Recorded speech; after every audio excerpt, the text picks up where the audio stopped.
Radio Universidad de Oaxaca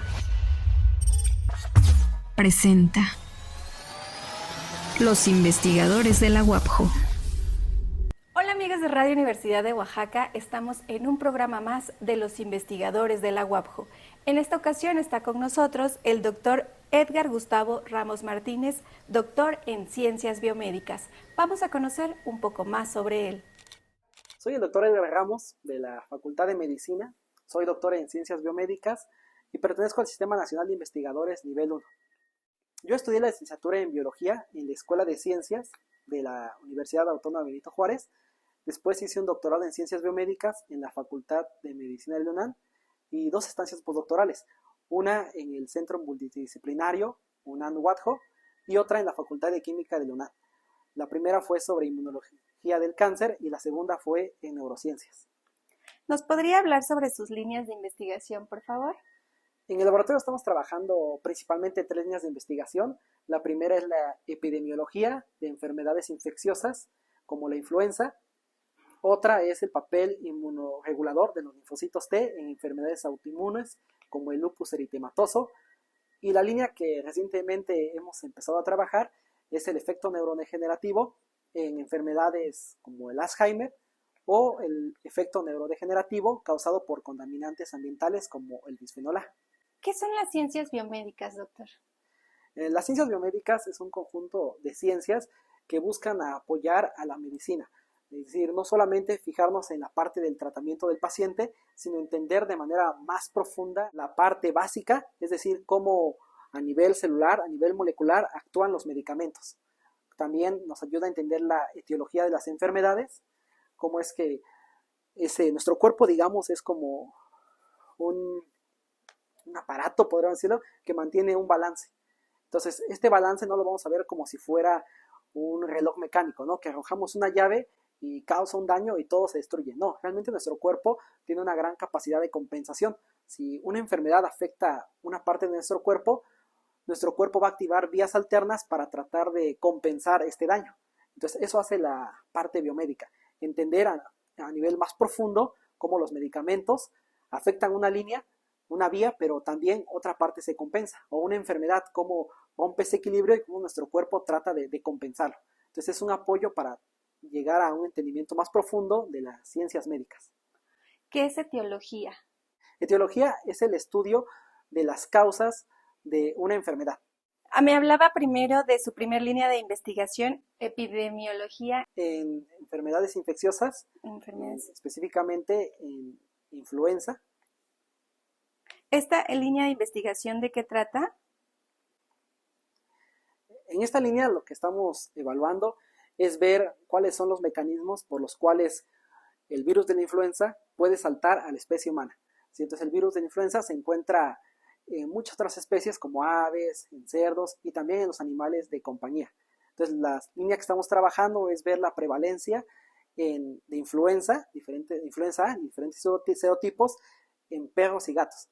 Entonces se hace un estudio epidemiológico de muestras de plasma para ver cuántos de estos animales que están en contacto con nosotros todo el tiempo han estado infectados o están infectados por algún serotipo de influenza.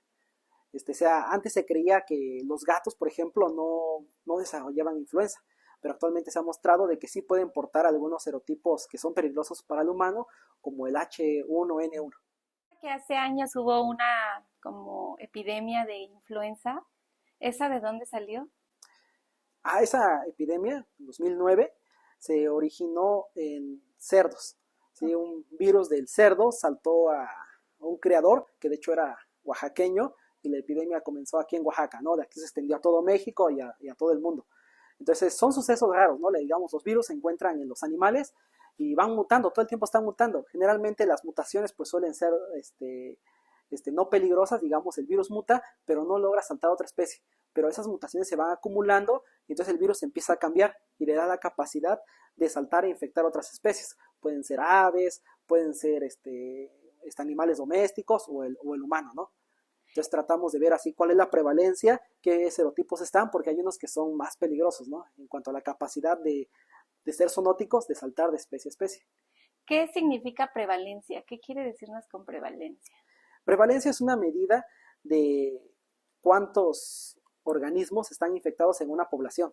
Entonces, lo que se mide es a nivel de sangre, buscamos el virus, buscamos su material genético y podemos saber 50%, 10% de esta población pues, está infectado.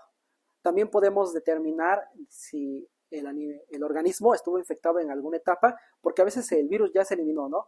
Pero estuvo infectado a lo mejor hace un año o hace unos meses. Entonces lo que buscamos son los anticuerpos que produjo el organismo para combatir ese virus. Entonces igual en el plasma mostramos por pruebas una que se llama ELISA, que es la que utilizan para determinar enfermedades como el VIH. Vemos si ese organismo estuvo en algún momento infectado por el virus de la influenza. ¿Y esto para qué lo hacen? Nos sirve para llevar mecanismos de control. Por ejemplo, los perros y gatos pues son organismos que todo el tiempo están en contacto con el humano. Convivimos con ellos. Hay personas que prácticamente duermen con ellos. Y estos animales pues también están en contacto con fauna silvestre. Por ejemplo, los gatos salen a cazar aves y los aves portan virus de la influenza. Entonces en algún momento pueden llegar a infectarse y hay que ver si estos animales podrían infectar en algún momento al humano. Y hay algunos reportes, son escasos, pero sí hay, de animales que han infectado a humanos con virus, por ejemplo, del virus de la influenza H1N1.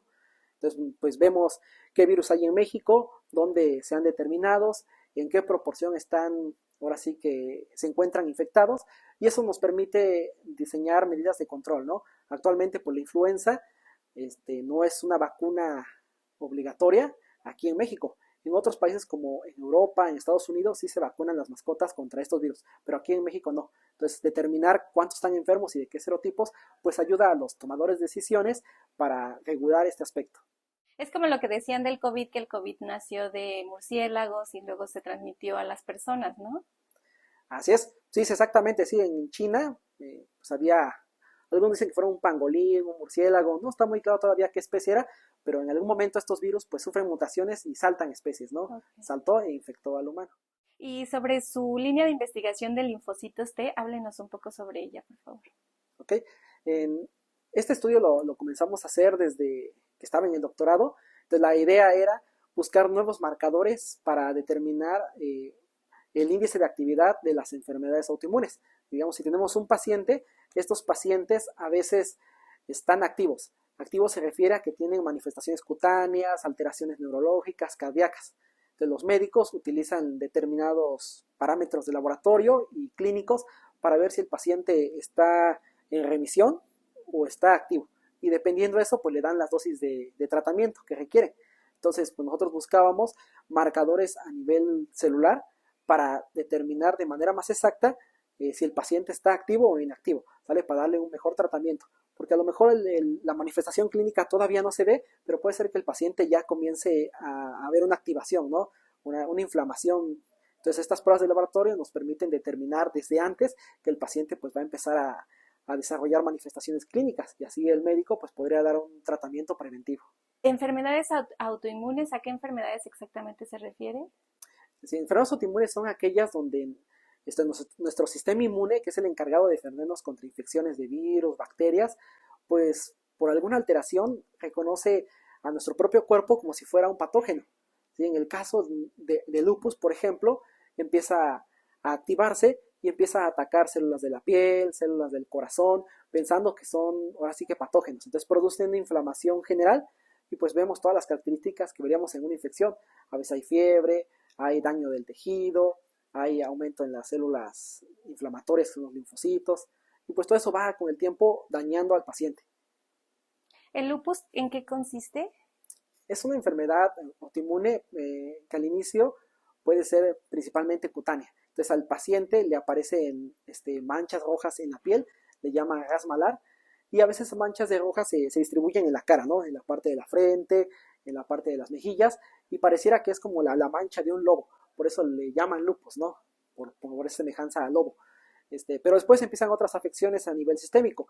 Puede afectar el sistema nervioso, el sistema pulmonar, hay alteraciones hematológicas, pueden desarrollarse alteraciones en la agregación plaquetaria que causan, ahora sí que coágulos, que empiezan a afectar los riñones, el corazón. ¿Sí? Entonces ya se vuelve una enfermedad, ahora sí que más grave, ¿no? ¿El lupus tiene estadios o tiene niveles, por ejemplo? ¿Puede haber una persona con un lupus, no se dice, un lupus simple o un lupus no tan grave y una con lupus muy avanzado? ¿Puede ser eso? Así es. Sí, de hecho, pues hay lupus cutáneo, cuando las manifestaciones clínicas son solamente en la piel, suele ser más ligero. Hay lupus discoide, donde las manifestaciones cutáneas pues son más ya de tejidos profundos. Y puede haber lupus sistémico, donde afecta a otros órganos. Y también lo pueden clasificar según su índice de actividad.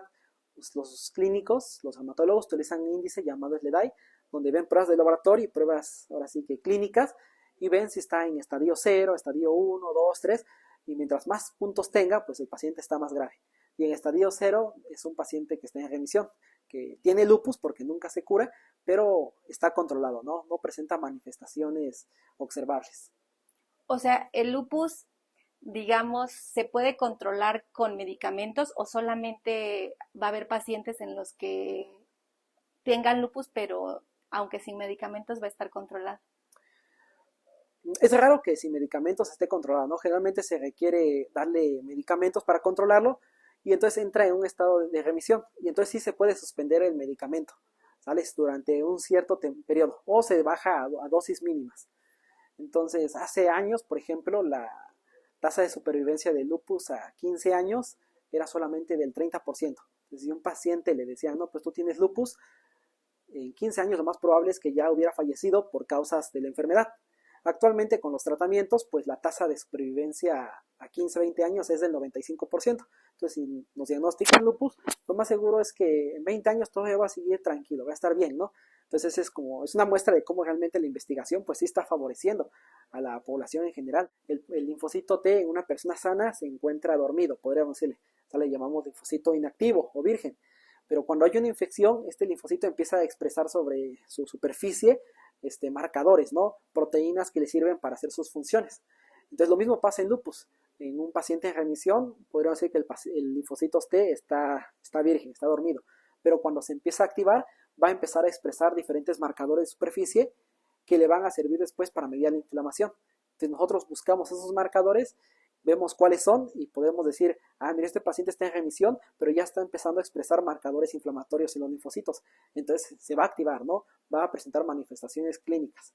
Entonces ya el clínico puede empezar a aumentar la dosis del tratamiento o hacer alguna intervención. ¿Qué son los linfocitos? Los linfocitos son células del sistema inmune, le llamamos sistema inmune adaptativo, porque permiten adaptarse a los patógenos que nos están atacando. Entonces son células que andan en nuestro cuerpo y cuando detectan algún virus, un patógeno, lo reconocen y empiezan a clonarse, a proliferar y producen muchos de ellos y ellos son los que se encargan de destruir al virus o a la bacteria. Entonces prácticamente son ahora sí que nuestros centinelas de nuestro cuerpo que nos defienden de los agresores externos. Hablemos ahora del efecto neurodegenerativo, de la última línea de investigación. Esta línea la empezamos a desarrollar en colaboración con doctores de la Universidad Nacional Autónoma de México. Entonces estamos trabajando con unos compuestos que se llaman bisfenoles.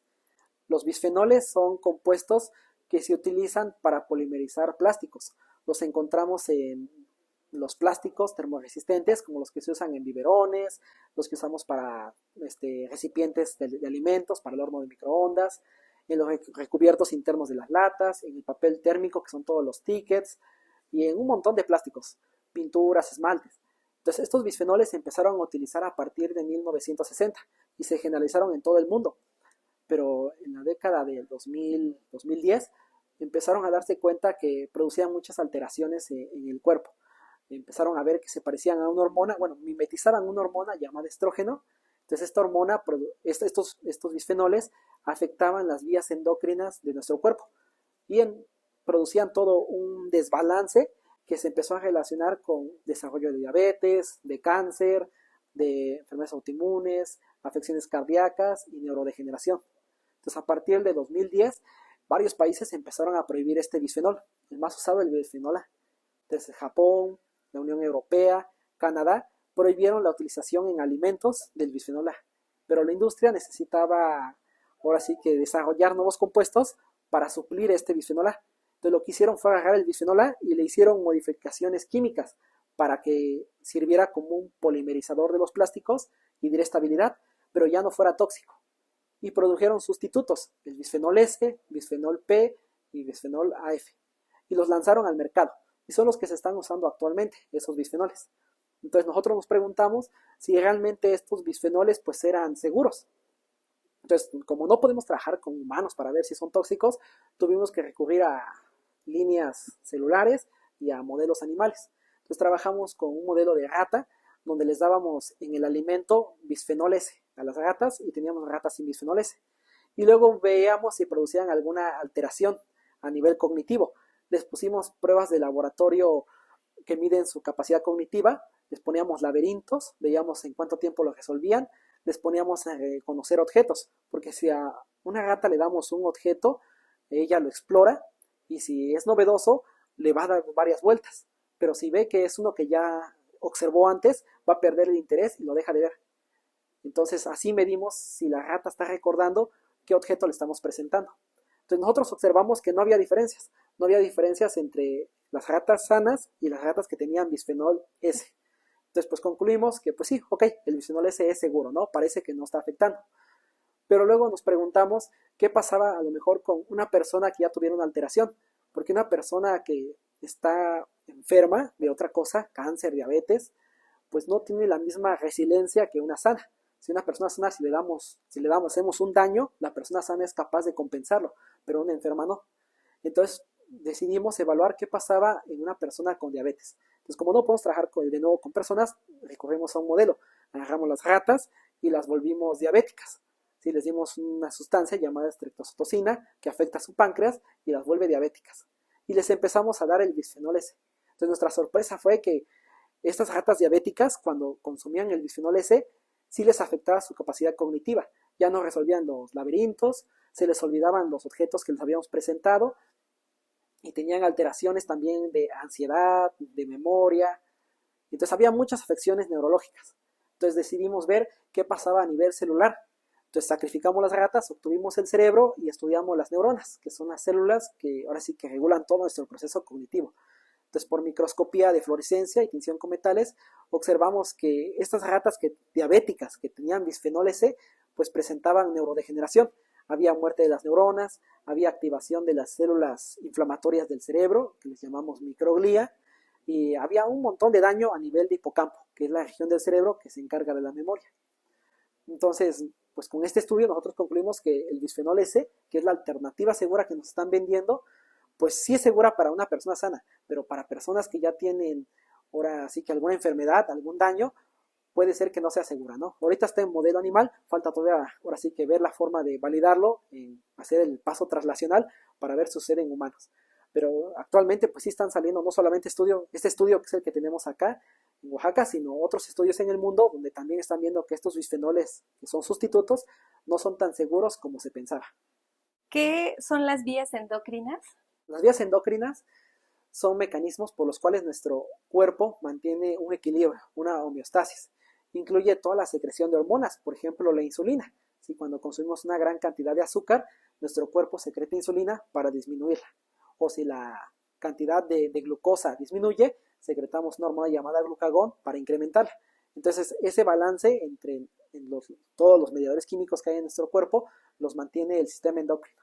¿Homeostasis? Homeostasis es el estado de equilibrio de nuestro cuerpo.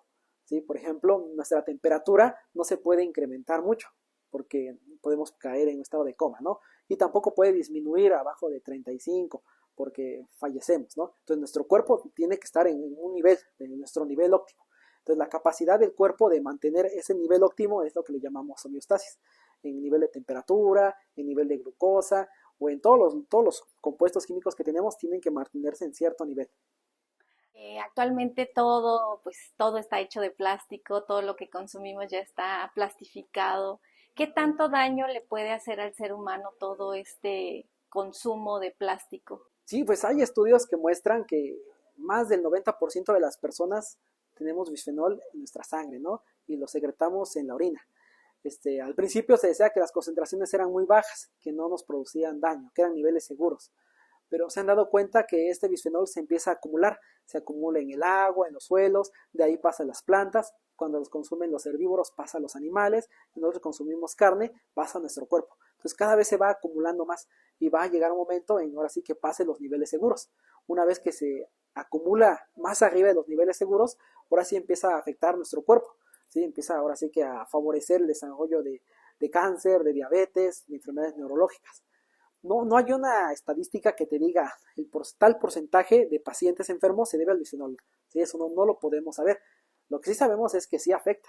Si no hay un número exacto, pero sí afecta.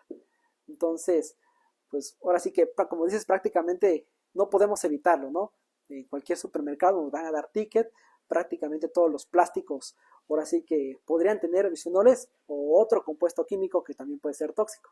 Entonces hay que recurrir a lo mejor a utilizar menos plástico, tratar de utilizar materiales hechos de aluminio, de vidrio, igual la ropa que utilizamos, algunas tienen ahora sí que plásticos, son poliestireno, entonces recurrir mejor a ropas de algodón, así que tratar de usar cosas más naturales, sería la única manera como de reducir esa exposición. ¿Sus hallazgos más grandes en todas sus líneas de investigación, cuáles han sido? Pues a mí me llama mucho la atención un proyecto que realizamos en la UNAM cuando estuve haciendo mi postdoctorado. En este trabajo estábamos viendo un modelo de neurodegeneración causado por un daño cerebral que podría ser, no sé, epilepsis, podría ser Alzheimer. Entonces teníamos un modelo de rata donde a las ratitas les dábamos una sustancia llamada glutamato para producir daño en el cerebro. Y se observaba que había muerte neuronal, pero de repente había unas ratas que no presentaban esta muerte neuronal. Entonces nos preguntamos por qué, ¿no? ¿Por qué no estaban muriendo? Entonces nos dimos cuenta que estas ratas pues estaban amamantando. Entonces se empezó a investigar qué hacían, ¿no? ¿Por qué el hecho de que una rata estuviera amamantando la hacía más resistente al daño neuronal? Entonces el doctor Marco Cervón del Instituto de Química, que era el líder de la unidad, empezó a investigar, ¿no? Y encontró que una hormona llamada prolactina, que es la que secreta, es la que ocasiona que secrete en leche, es la que estaba produciendo esta protección. Entonces eso como que era un cambio de paradigma, porque la relacionaban más principalmente a la secreción de leche. Pero esta hormona que estaba en ese papel, vieron que no, que tenía un montón de funciones. Protegía de la muerte neuronal, regulaba el sistema inmune. Entonces en el estudio que diseñamos, agarramos ratas, les hicimos un daño en el cerebro para causarles una enfermedad tipo Alzheimer y les empezamos a dar prolactina. ¿Sí? Entonces, primero comprábamos prolactina recombinante para inyectarlas, pero como salía muy cara, decidimos hacer un modelo de hiperprolactinemia. Empezamos a trasplantarles hipófisis a las ratas para que ellas mismas produjeran, ahora sí que más prolactina. Y entonces observamos que las ratas que tenían prolactina tenían menos daño neuronal con las ratas que tenían menos prolactina. Y entonces como esto está planteando la posibilidad de utilizar esta hormona para el tratamiento de enfermedades neurodegenerativas, Parkinson, epilepsia, Huntington o Alzheimer. Entonces este trabajo lo publicamos en Blind Research, una revista internacional, pues, y ahora sí que abre todo un campo de investigación a nivel de, ahora sí que de desarrollar nuevos tratamientos para estas enfermedades. Ok, ¿qué es el glutamato? El glutamato es un neurotransmisor que secretamos en nuestro cerebro para mediar diferentes funciones, pero cuando hay un daño cerebral se secreta en concentraciones muy altas. Entonces estas concentraciones altas causan neurodegeneración, empiezan a matar a las propias neuronas. Luego cuando tenemos un ataque epiléptico se secreta demasiado glutamato, la neurona se sobreexcita y pues se muere, ¿no? ¿Y la prolactina? La prolactina es una hormona secretada por la hipófisis y su función principal era mediar la secreción de leche durante el amamantamiento. Actualmente se le han desarrollado múltiples funciones, entre ellas es mediar la supervivencia de células, especialmente en el sistema inmune o en el cerebro. Y hablando de la prolactina, o sea, usted lo medía en ratas, ¿no? Pero finalmente en humanos pasa que cuando una mujer está lactando, también como que hay cierta protección incluso hacia el bebé, incluso hacia la mujer. ¿Podría compararse o podría equipararse lo que le pasa a las ratas con lo que pasa en el ser humano? Así es, sí, de hecho esa es la apuesta, ¿no? Mostrar que uno de los mediadores que producen ese beneficio en las mujeres, pues puede ser el amamantamiento, ¿no? Entonces sí está recomendado por diferentes, ahora sí que factores fisiológicos y afectivos, el amamantamiento de las madres y de los bebés. Entonces, esta sería como una nueva aportación para que se siga favoreciendo esa práctica. Y no solamente el amamantamiento incrementa la prolactina, también otras actividades, como por ejemplo el ejercicio. Entonces, ahorita ya se empezaron a hacer estudios sobre esa línea, donde a las gatas se les ponen a hacer diferentes actividades físicas para incrementar la prolactina y también ahora sí que ver cuál es el efecto. O actividades también cognitivas o afectivas también pueden incrementar el nivel de prolactina en el cuerpo. Por ejemplo, ¿cuáles serían los beneficios de la lactancia? Pues a nivel de bebé, principalmente, pues es el vínculo afectivo que se desarrolla con la madre y también que la primera leche que sale, el calostro, lleva anticuerpos, lleva citocinas que protegen al bebé de infecciones. Y en cuanto a la madre, se ha observado que el incremento de prolactina que se mantiene, pues disminuye el riesgo principalmente de cáncer de mama. ¿Sí? La prolactina igual está relacionada con eso. Y también en el estudio que mostramos, pues sería la protección contra la neurodegeneración. Hablaba también de que tiene una línea de investigación con cáncer. Sí, en la parte de los estudios de cáncer que estamos trabajando, estamos abordando la parte de bioinformática.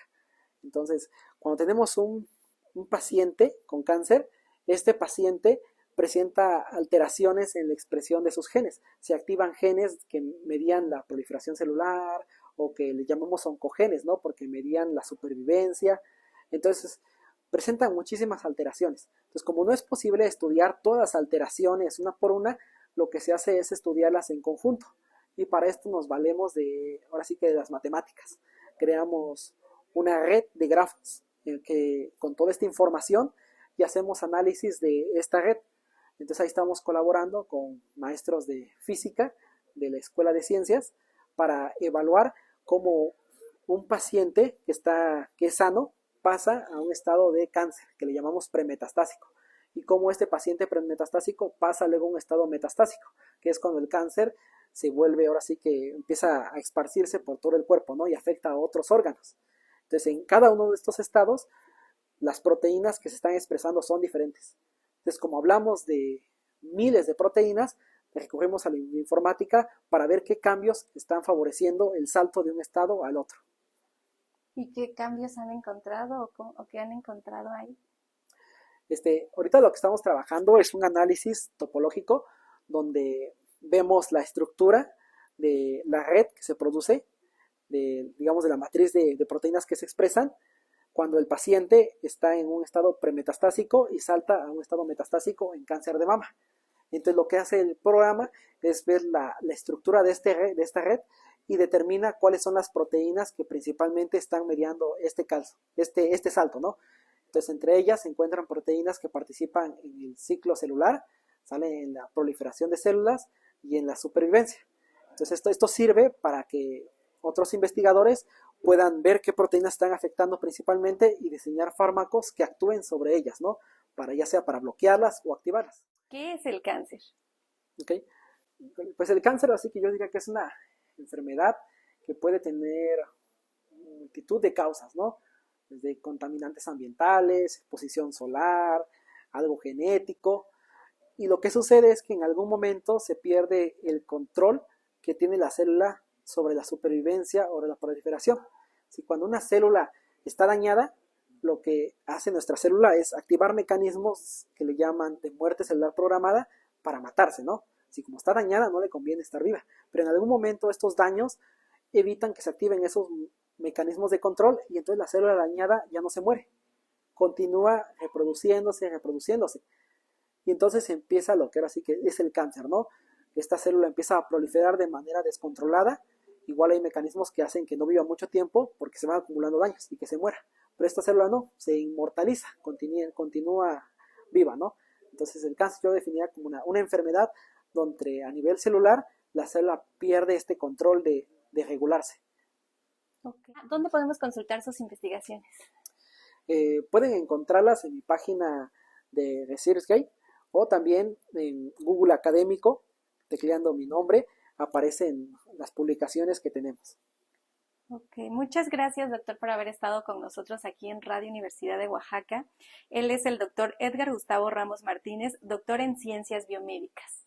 Muchas gracias por la invitación. Radio Universidad de Oaxaca presentó Los Investigadores de la UAPJO.